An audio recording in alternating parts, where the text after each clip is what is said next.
So I was looking at the sarcomere and all the zones and lines and bands. And it just really bothered me that they're all just letters. Sorry, my kids are everywhere.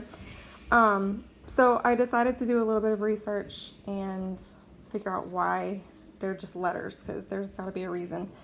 So what I found out is that the people who are discovering all this or naming it, it comes from German. And so I drew a picture and I'm going to label it and explain it to you as far as I understand it. So the first thing that I would show you is the lines. So really I should have done the Z line first. So let's see.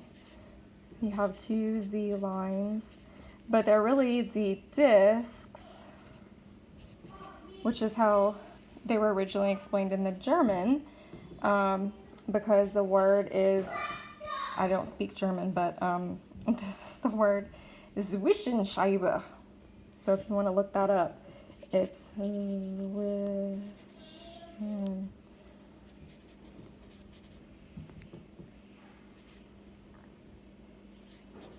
I keep mixing that up. Okay, Zwischenscheibe, which means intermediate disc.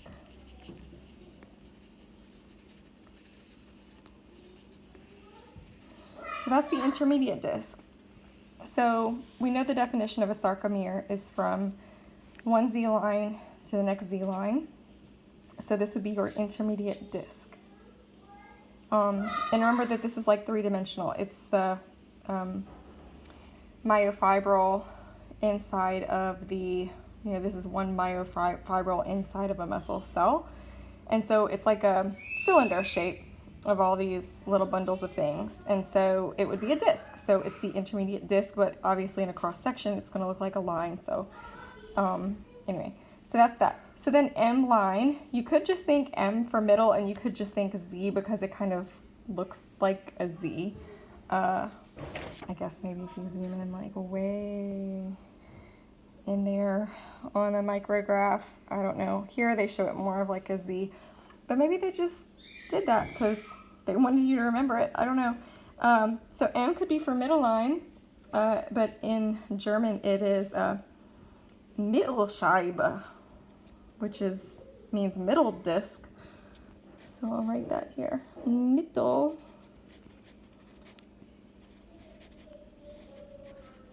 Mittelscheibe, middle disc. Okay, so those are the two discs. You have a middle disc and you have the two discs that are intermediate because they're between the sarcomere. So the sarcomere goes from here to here, and that's why they are the intermediate disc, because they're between the unit of the sarcomere. Okay, so the next thing that I'll explain is the zones. No, not the zones. I'm sorry, I just messed that up. The bands. So when you're looking at this, you see two general bands. You see this lighter band and then this darker band. So those are the two different types of bands.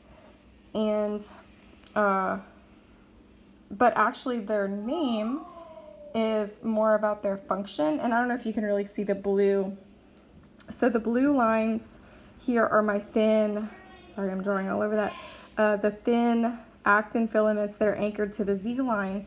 And then this yellow here is, if you remember hearing about titin, that protein that's actually the biggest protein in the body, it holds the myosin fibers to the Z line. So it's like this long springy protein that actually anchors it to the Z line.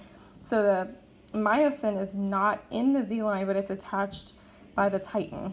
So that's as well as I understand what's going on there. Then for the bands, okay, so we just learned, okay, well, this darker band and then this lighter band. So we have the darker band is our A band, and our lighter band is the I band. And these are actually not German terms, but they are terms that describe the properties of these two sections of the myofibril under a polarizing microscope. So I'm trying to find out where I wrote that down. Let's see, here we go. Okay, so isotropic with a polarizing microscope. Isotropic means that it's uniform in all directions, or not directions, orientations. And anisotropic means, so and means without isotropy, has properties allowing it to change properties in different orientations. And the example that they gave, I don't know how directly relevant it is to what we're studying right here, is like wood. Like when you're cutting wood, there's the grain. And so if you change the orientation of the way you're cutting it, you're either going to be cutting with or against the grain of the wood. So that's kind of the words for that. So the I band is the isotropic band, and that is the lighter band, and the darker band is the anisotropic band.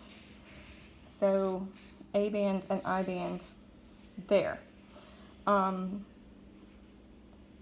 Okay, and then the last thing that we learned about a sarcomere was underneath, so we have the M line, then we have the A band, which is this big, dark band where you're seeing the overlap here. So it's basically anywhere that the myosin is, but it does overlap. So the places in the middle where it does not overlap has its own name, and it's the H zone. And now we're going to be going back to the German. H zone. So it's the H zone within the A band. I band, A band, and then this little area is the H zone of the A band. And what it means is ele, let me see, I'll just draw right over this, I guess, is, in English, I guess we would say heller. But in German, that means lighter. So it's the lighter band. So I'll write lighter. It's the lighter zone. The lighter zone of the A band is Eller or Eller. Like I said, I don't speak German. So, and you can see here that there's a lighter zone. Okay, so we have a sarcomere goes from Z line to Z line. And remember, Z is German for intermediate disc. And then this little M line in the middle anchors the myosin. In the middle, the thick fibers. And that is the middle disc in German.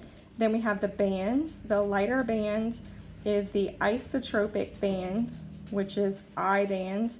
The A band is the anisotropic band. And then we have the heller zone, or the lighter zone. And then, like I mentioned, you do have those titin proteins going this way to hold the myosin to the Z line as well. So I hope that helps you understand the sarcomere names a little bit better. It was just bothering me that it was all just a bunch of letters and it didn't seem to make any sense.